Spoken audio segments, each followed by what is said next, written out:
Welcome everybody to the HRC lecture series, Works That Shaped the World.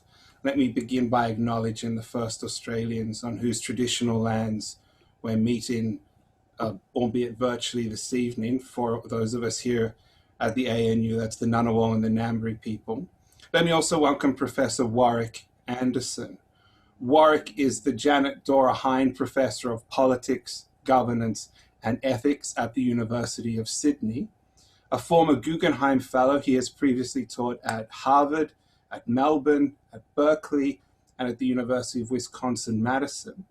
His award-winning books include The Cultivation of Whiteness, Science, Health, and Racial Destiny in Australia, as well as Intolerant Bodies, A Short History of Autoimmunity. This evening, Warwick will discuss with us the relevance of Charles E. Rosenberg's 1962 book, The Cholera Years, and the family resemblances of pandemics. Our participants are free to use the Q&A function at the bottom of your screen here to ask Professor Anderson any questions. He'll speak for about 40 minutes, and then we will have plenty of time for questions and answers. So welcome, Warwick. Please do share your screen.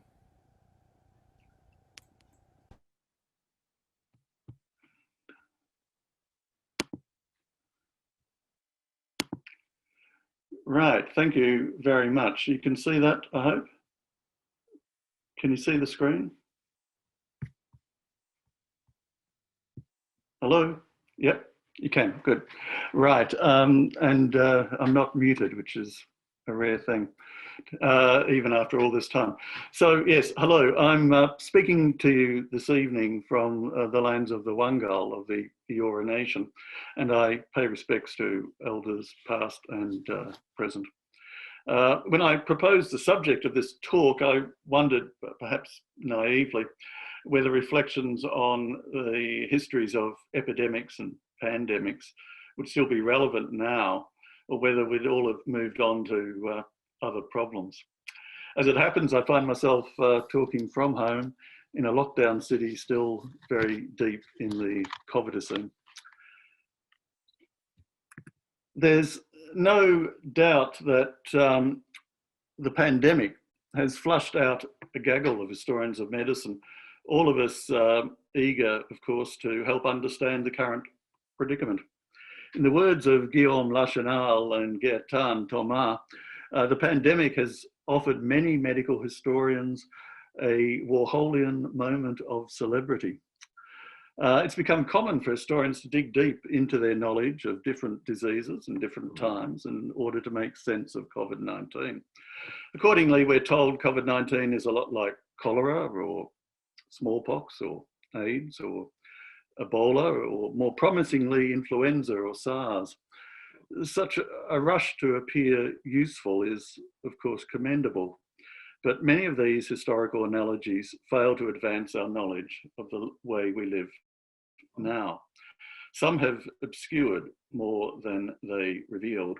A few historians, including me at times, warn that each epidemic makes its own history, that each is specific, contingent on the circumstances of the time. Thus, there are no simple lessons to be read from histories of past pandemics. After the 1918 influenza pandemic, medical scientist, epidemiologist Simon Flexner did note wryly that each generation receives its particular impression of epidemic disease. I'm reminded of the words of historian Marc Bloch describing the obsession of the French army with the debacle of World War I in his book Strange Defeat, which was written in the terrible northern summer of 1940. They're not published for a few years after that. The French military became the victims of a false cult, he wrote, and bowed in homage to an incarnation of experience which, just because it drew in so-called lessons of the past, was almost bound to misrepresent the present. It's like all the years of effort and billions of dollars that have been spent in the last few decades on epidemic preparedness, preparedness planning and epidemic simulation. All wasted, all useless. Just before SARS-CoV-2 emerged, the United States was decreed the nation best prepared to contend with any new epidemic. It had done more planning, more simulation, more reflection on earlier epidemics than any other country. And look what good its preparedness has done. Like everyone else, authorities in the United States were inclined to fight past wars against influenza and SARS, not against COVID-19. Like Gwyneth Paltrow pictured, we thought we'd been in this movie already. That's what she said with COVID-19, referring, of course, to Contagion, where she is there. Only to realise too late that the screenplay was in fact quite different. Whereas medical historian Robert Peckham observes, the problem with analogical views of the past is that they constrain our ability to grasp the complex place and time-specific variables that drive contemporary disease emergence.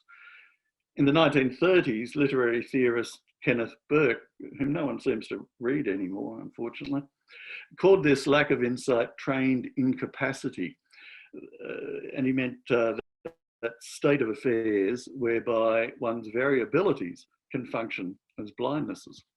Instead, Peckham writes, historians need to push back against easy analogies and examine the specific context of outbreaks.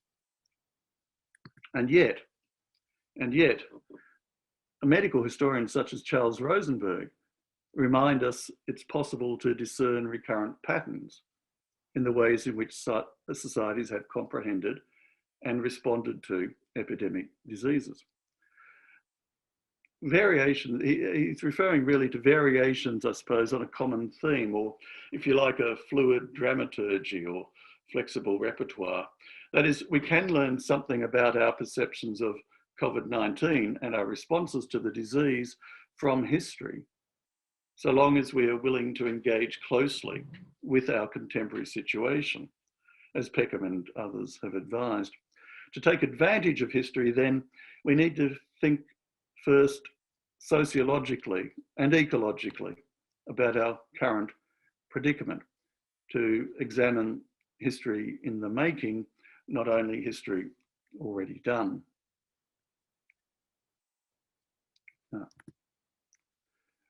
How tidy it would be if each century simply got the pandemic it deserved, as though each event was neatly contained, analytically separate, idiographic, as we once used to say. Sorry, I'm on the wrong slide here. Yeah, idiographic, as we once used to say. Yellow fever and smallpox in the 18th century then, cholera in the 19th century, influenza and AIDS in the last century, and suddenly COVID-19 in our own times. There have been moments in the current crisis that might prompt us to believe that each epidemic does indeed make its own history, that every instance is different, specific to its age, distinct unto itself, perhaps even incommensurate. But then, as I read again the cholera years, which compares three separate cholera epidemics which swept across the United States in the middle of the 19th century. As I read the cholera years again, I felt the full force of Rosenberg's argument, verging on nomothetic, explaining that continuities are present in how epidemic diseases stimulate and shape perceptions and reactions, in how they might reveal and transform our relations with one another and with the environment. Early in his classic text, Rosenberg wrote, "I have sought to make the cholera epidemics serve as sampling technique as well as subject."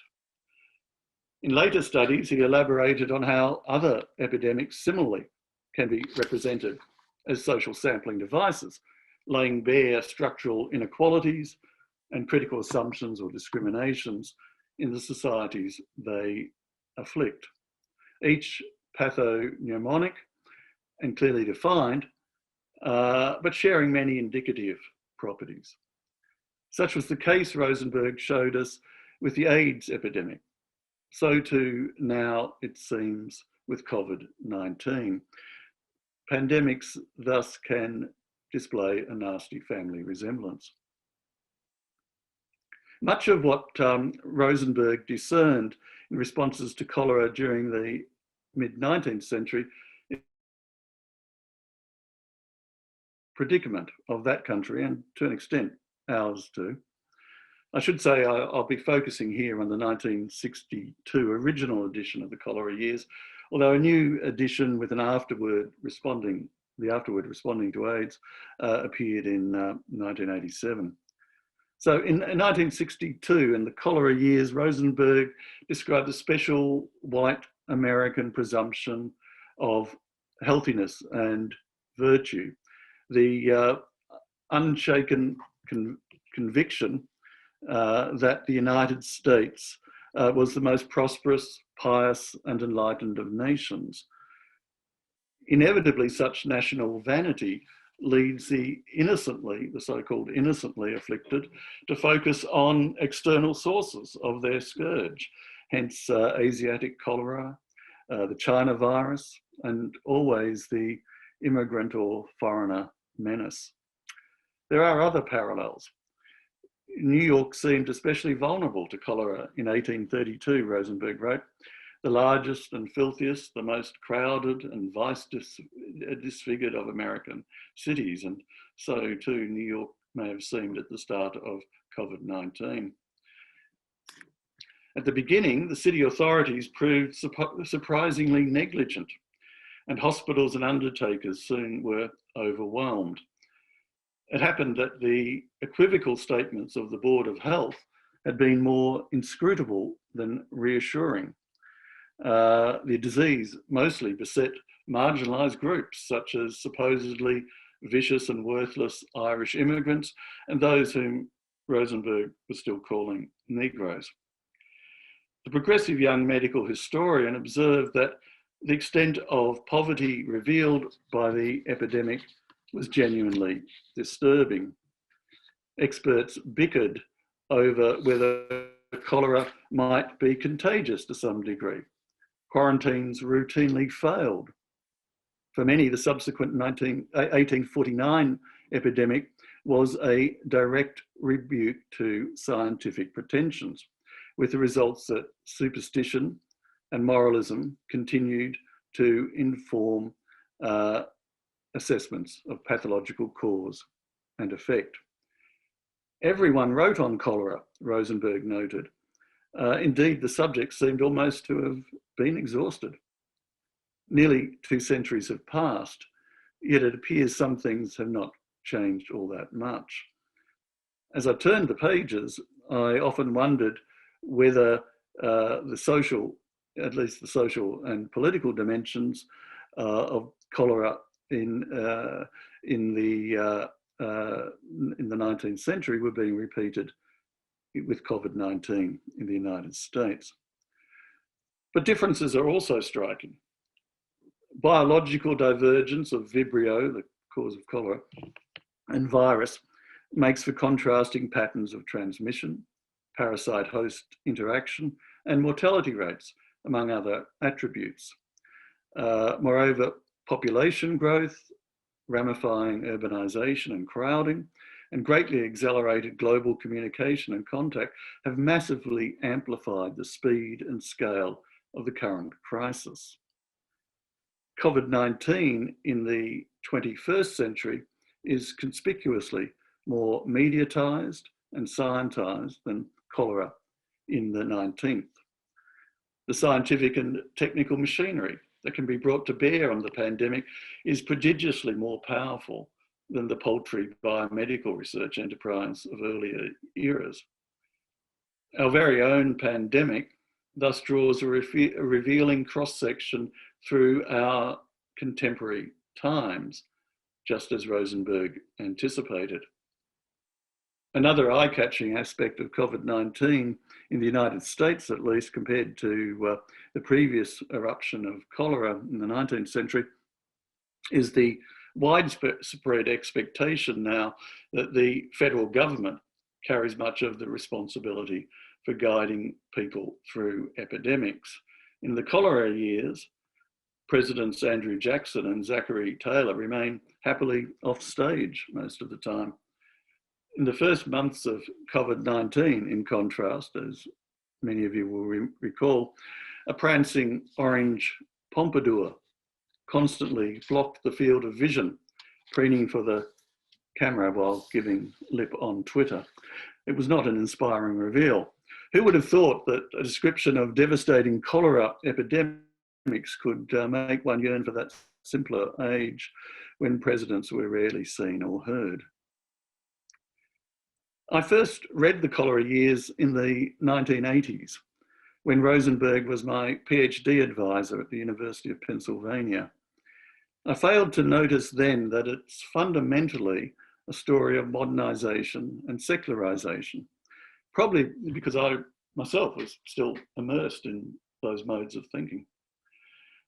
The slices of history cut by each cholera epidemic show the transition from a localist agrarian society to an industrial, largely urban civilization with bureaucratic public health organizations. There was progress in medicine too. The absolute value of personal salvation was being replaced by that of nature as norm, Rosenberg wrote.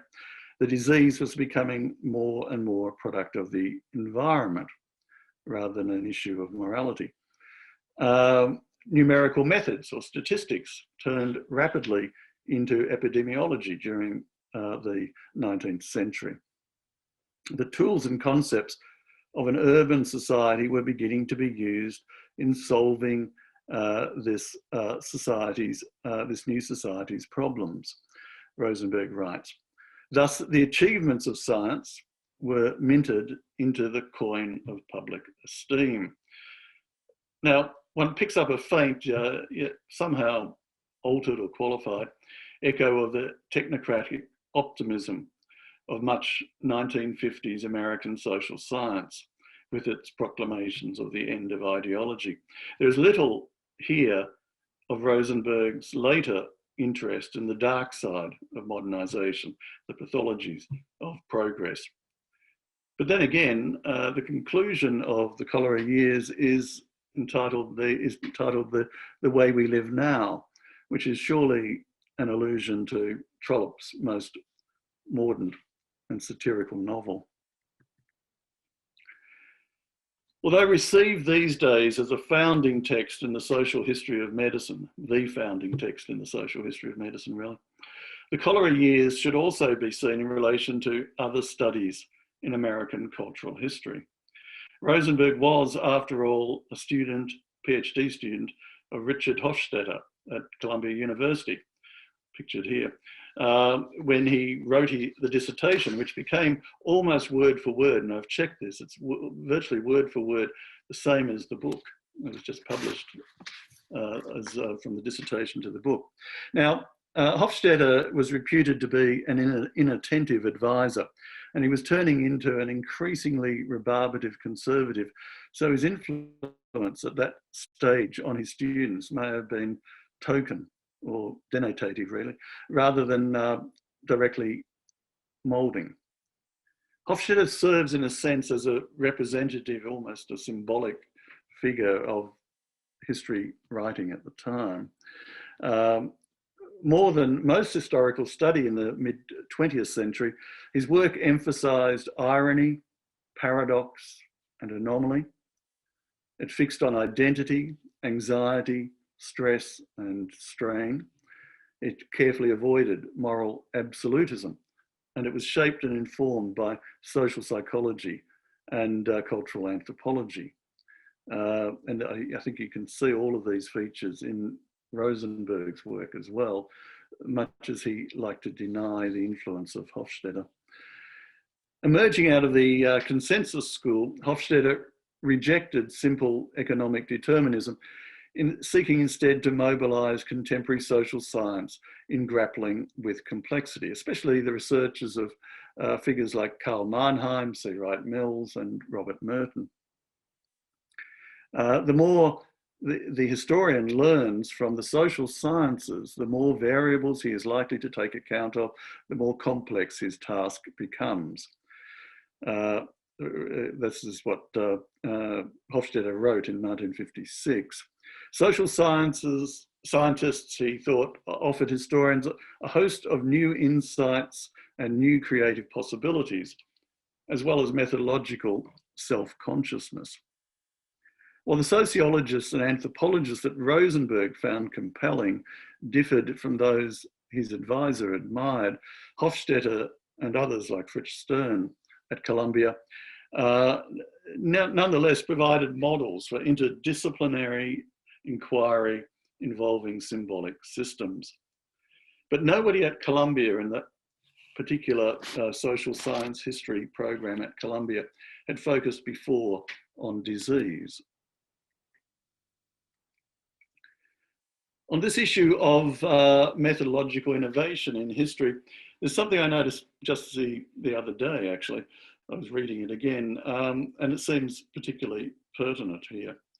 In 1956, Fritz Stern, a Jewish refugee from Nazi Germany, who became really the intellectual leader in the history department at Columbia University, wrote, "The tragic experiences of the 1930s and 1940s have had a profoundly unsettling effect on historiography, and some of the basic presuppositions and categories of explanation of an earlier period no longer seem adequate today." I'll come back to this quote a few times as I go on. Stern, who was editing a collection of essays on varieties of history, found that there was less faith in this period in human progress, that's at least among many historians he knew, and an abandonment of the search for absolute truth. Now, I recall Rosenberg telling me that it was Stern, not Hofstetter, who exercised the more profound influence on him at Columbia. Of course, bringing together explanatory social science and historical narrative had already produced what might be called a minor literature within the pocket-sized field of the history of medicine. As an undergraduate, Manhattan-raised Rosenberg had learned this from Irvin Ackerknecht, pictured here, his teacher when he was an undergraduate at the University of Wisconsin-Madison. One of a distinguished group of emigre German physician historians, including Henry Sigerist at Hopkins and Ovsa Temkin, also at Hopkins. Ackerknecht considered himself primarily an anthropologist, having trained in Paris during the 30s with Lucien Lévy-Bruhl and Marcel Mauss. Later in New York City, he became close friends with Ruth Benedict. Versed in what Rosenberg describes as popular front social science. Popular front social science is a great phrase. Ackerknecht was a staunch partisan of 19th century pathologist Rudolf Virchow's political vision of social medicine, that is the socioeconomic causes, determinants of health and disease. Now, coincidentally, just as a digression, both Hofstetter and Ackerknecht had been adherents to Trotskyism in their youth. Ackerknecht fervently so. In fact, he was Trotsky's private secretary and ran the Trotskyite network in France for some time. And both actually later became reactionary and cranky in old age, which does happen. Ackerknecht had come out of the pre-war cluster of thinkers who created, according to Rosenberg, scholarship that provided a usable intellectual past for a younger generation of critical social historians. This framework, which supported the cholera years, showed how the linked moral and cognitive claims of medicine could be thought of as tactics in the negotiation of professional status and the sanctioning of social norms. Just one among many possible historically elaborated and culturally configured belief systems. Belief systems. Knecht, Rosenberg writes, saw history of medicine as a way of using social history to understand medicine and of using past medical ideas and practices to help understand society. Now, Knecht was a tremendous influence on Rosenberg. He always preferred to talk about and write about Knecht and never Hofstetter. Through Knecht, Rosenberg was exposed to other historians of medicine receptive to social science. He greatly respected Temkin, ensconced at the Institute for the History of Medicine at the Johns Hopkins University. He respected him as a believer in what might loosely be called, to quote Rosenberg, a believer in what might loosely be termed a Gestalt approach to understanding disease as at once a biological and a social phenomenon. Like his sociologist peers and friends, Norbert Elias and Ludwig Fleck, Temkin sought to explore the interpenetration of socially situated ideas and value orientations in specific historical settings, according to Rosenberg. Rosenberg recalled that this situated approach was so congenial to me as a student. He was thus to find more inspiration from scattered historians of medicine, radical historians of medicine, than from mainstream historians of the United States. As another medical historian, George Rosen, put it, the development of medicine in time can be studied best and comprehended most fully only by investigating it in relation to the changes of the social structure as a whole. Although born in New York City, Rosen had been forced to complete his medical degree in Nazi Berlin in the 1930s due to quotas on the admission of Jewish students in the United States, which is extraordinary, really, isn't it? It's hard to believe. Under the influence of Merton, Robert Merton, the sociologist, and Sigarist, the MD historian at Hopkins, Rosen later undertook graduate studies in sociology at Columbia. Throughout his career, he explored the historical dialectic, as he would call it, arising from the interaction of the microcosmic forces within the medical relationship and the macrocosmic forces of the external social environment. The History of Disease, he wrote in 1940, is the study of sick people located within a definite space-time setting under particular social conditions. Roused through his reading of Rudolf Virchow, the proponent of social medicine, Rosen later observed that a recognition of the social relations of disease leads to a realization of the necessity for a coordination of medical, social, and economic effort to cope with the problem of disease. And he was referring, obviously, to the establishment of a national health service. If there were more time, I'd also say something about the influential radical social vision of Hart Stern, who called himself an independent Marxist and was co-founder of the journal Science and Society. Stern completed a PhD in the historical sociology of medicine at Columbia and taught there until his death in 1956, which was around the time Rosenberg returned to the city to do his PhD. There is Rosenberg. So in the cholera years,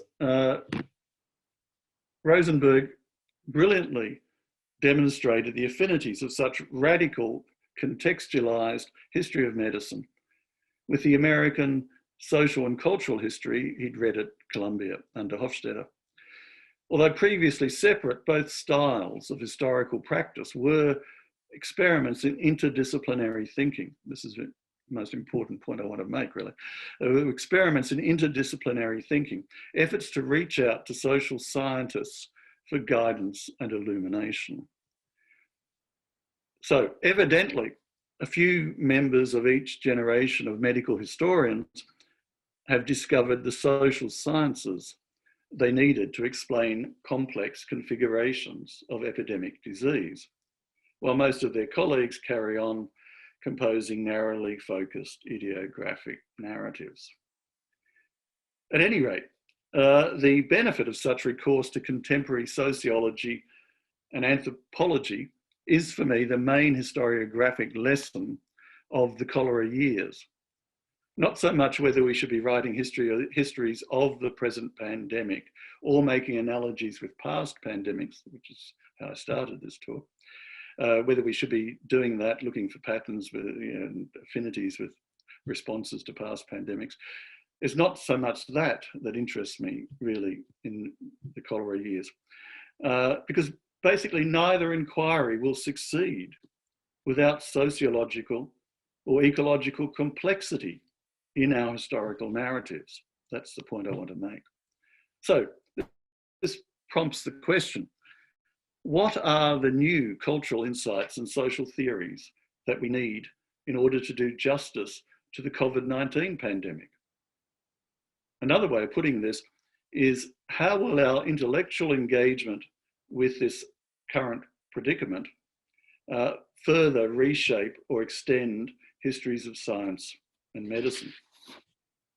As Fritz Stern once said, after a different crisis, some of the basic presuppositions and categories of explanation of an earlier period no longer seem adequate today. So where do the humanities go now? I'm very tempted to leave these questions hanging, but that would perhaps be too easy an ending. Let me mention just two aspects of Rosenberg's older social science history that I believe demand further elaboration or revision, especially in our globalized world. After all, Rosenberg was completely invested in American social and cultural history. So much so that the cholera pandemic, that's what it was in the 19th century, it was always for him a national epidemic. In the era of COVID-19, we clearly need more connected and comparative histories, even though, perhaps especially since, the pandemic has been strikingly nationalised in its framing, subsumed within the nation state in a way recent pandemics of influenza and SARS, for example, weren't. It is quite striking how the pandemic keeps getting nationalised in its framing. And I think that it's all the more reason for connected and comparative histories. It seems to me that those of us who studied tropical and colonial medicine and the rise of global health and now planetary health might usefully attempt an historical reframing of the pandemic, rather than endorse this contemporary default to the epidemic in the nation state, for example. No doubt this will require further collaborative inquiries, including transnational, multi-sited and connected historical studies. My second suggestion concerns our historical configuring of the pandemic. Rosenberg in the 1950s embraced the social sciences of the time, which I've perhaps belabored a little too much, but I hope that's clear by now. He embraced the social sciences of the time to render his narrative, his historical narrative, more richly complex and, in a sense, naturalistic. Since then, the social sciences have followed many different exciting paths, have lighted out onto new territories, but historians rarely have followed. Yet that's only part of the story or part of the problem. It seems to me that in the history of medicine, at least, we need these days to engage intimately, setting aside any priggish social distancing, with ecological sciences and environmental humanities. For too long, medical history and environmental history have run along separate, often parallel tracks. If we are to write meaningful histories of this or any other pandemic these days, we'll need some sort of convergence, I think, so that we can get a genuinely ecological history of human health and disease. One might even come to see the pandemic as not only a social sampling device, as Rosenberg described cholera, but also as an ecological sampling device, telling us something about the ecology of our world. With the benefit of hindsight, I now realise I was attempting perhaps, this kind of integrated history of perceptual environments of climates, along with conceptions of health and disease, when I wrote The Cultivation of Whiteness some 20 years ago. Since then, I've written a lot about disease ecology too, ideas about how viruses like SARS-CoV-2 emerge and spread, histories that are necessarily environmental, medical, and global altogether. But as yet, few other historians, certainly few in Australia, have shown much interest in connected ecological histories of epidemics. And perhaps this is a trained incapacity, as Kenneth Burke would have it. So let's hope that will soon change. Of course, speaking of future histories of health and disease, or let's say emergent pandemic histories, requires considerable faith in the value of the humanities, in particular the value of the humanities as critique rather than decoration and ornament. Yet I don't see much confidence among my colleagues in the humanities in Australia that what we do really matters. It would be invidious to give any examples here, and at this stage in my talk, untimely. Just let me say that a few weeks ago, I was approached by a certain general, and you'll have seen him on television, I think, because he wanted to know the lessons of history as they applied to a task demanded of him. Now, at first I thought this must be some hoax, perhaps one of Frank Bongiorno's jokes, but Frank denied it. It turned out that the general wanted to use the humanities. The general wanted to use the humanities, isn't that an interesting juxtaposition, to critique the work he had to do, not to debunk it or celebrate it or pay tribute to it or promote it or translate it into an appealing narrative, but rather to deepen his understanding of the problems he might face. From the humanities, he sought constructive critique and practicable reframings of our predicament. He wanted histories fit for purpose. It struck me that and now that the general may have more confidence in the critical value of the humanities than many of my humanities colleagues possess. And not in a decorative or antiquarian humanities, but in a refashioned critical humanities. And this is the sort of confidence that drove Irvin Ackerknecht and Fritz Stern and maybe even Richard Hofstetter. Certainly it drives Charles Rosenberg. I'm sure that they'll all agree, in Stern's words, some of the basic presuppositions and categories of explanation of an earlier period no longer seem adequate today. Time then, I think, for us to remake our pandemic histories, to make them fit for purpose, thus to offer new answers to that hoary old question, what is a pandemic? Thank you.